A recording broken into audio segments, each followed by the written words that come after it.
بسم اللہ الرحمن الرحیم۔ شروع اللہ کے نام سے جو بڑا مہربان نہایت رحم کرنے والا ہے۔ السلام علیکم ناظرین، ٹوٹکے کے بارے میں جاننے کے لیے اس ویڈیو کو آخر تک لازمی دیکھیں۔ حضرت سلیمان علیہ السلام نہر کے کنارے بیٹھے ہوئے تھے کہ ان کی نگاہ ایک چونٹی پر پڑی جو گیہوں کا ایک دانہ لے کر نہر کی طرف جا رہی تھی۔ حضرت سلیمان علیہ السلام اس کو بہت غور سے دیکھنے لگے۔ جب چونٹی پانی کے قریب پہنچی تو اچانک ایک مینڈک نے اپنا سر پانی سے نکالا اور اپنا منہ کھولا تو یہ چونٹی اپنے دانے کے ساتھ اس کے منہ میں چلی گئی۔ مینڈک پانی میں داخل ہو گیا اور پانی ہی میں بہت دیر تک رہا۔ سلیمان علیہ السلام اس کو بہت غور سے دیکھتے رہے۔ ذرا ہی دیر میں مینڈک پانی سے نکلا اور اپنا منہ کھولا تو چونٹی باہر نکلی، البتہ اس کے ساتھ دانہ نہ تھا۔ حضرت سلیمان علیہ السلام نے اس کو بلا کر معلوم کیا کہ ماجرا کیا تھا اور وہ کہاں گئی تھی۔ اس نے بتایا کہ اے اللہ کے نبی، آپ جو نہر کی تہہ میں ایک بڑا کھوکھلا پتھر دیکھ رہی ہیں، اس کے اندر بہت سے اندھے کیڑے مکوڑے ہیں۔ اللہ تعالیٰ نے ان کو وہاں پیدا کیا ہے، وہ وہاں سے روزی تلاش کرنے کے لیے نہیں نکل سکتے۔ اللہ تعالیٰ نے مجھے اس کی روزی کا وکیل بنایا، میں ان کی روزی کو اٹھا کر لے جاتی ہوں، اور اللہ نے اس مینڈک کو میرے لیے مسخر کیا تاکہ وہ مجھے لے کر جائے۔ اس کے منہ میں ہونے کی وجہ سے پانی مجھے نقصان نہیں پہنچاتا۔ وہ اپنا منہ بند پتھر کے سوراخ کے سامنے کھول دیتا، اس میں داخل ہو جاتی۔ جب اس کی روزی اس تک پہنچ کر پتھر کے سوراخ سے اس کے منہ تک آتی تو مینڈک مجھے منہ سے باہر نکال دیتا۔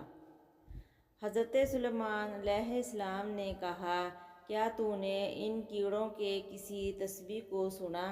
چونٹی نے جواب دیا، ہاں، وہ سب کہتے ہیں، اے وہ ذات جو مجھے اس گہرے پانی کے اندر بھی نہیں بھولتا، بھوکے شریف اور پیٹ بھرے کمینے سے بچو۔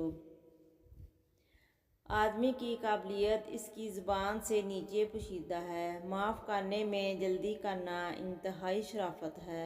جب لوگوں کو پتہ چلتا ہے کہ زندگی کیا چیز ہے، آدھی خرچ ہو چکی ہوتی ہے۔ انسان بھی بڑی عجیب چیز ہے، پیسہ کماتے کماتے صحت سے ہاتھ دھو بیٹھتا ہے اور پھر صحت پا لینے کے لیے سارا پیسہ لٹا دیتا ہے۔ جیتا ایسے ہے جیسے مرنا ہی نہیں، اور مرا ایسے جاتا ہے جیسے کہ جیا ہی نہیں۔ دشمن سے ہمیشہ بچو، لیکن دوست سے اس وقت جب وہ آپ کی تعریف کرنے لگے۔ پریشانی حالات سے نہیں بلکہ خیالات سے پیدا ہوتی ہے۔ کہتے ہیں کہ آنسو ہمارے سچے ساتھی ہوتے ہیں، لیکن دکھ ہو یا سکھ، سمجھ میں نہیں آتا کہ ساتھ دے رہے ہیں یا ساتھ چھوڑ رہے ہیں۔ زندگی کا ہر امتحان ہم محنت اور لگن سے پاس نہیں کر سکتے۔ بعض امتحانوں کے لیے قسمت کے علاوہ اور کوئی چیز درکار نہیں ہوتی، اور وہ ہمارے عزیزوں کی دعاؤں کے علاوہ کچھ اور نہیں ہو سکتا۔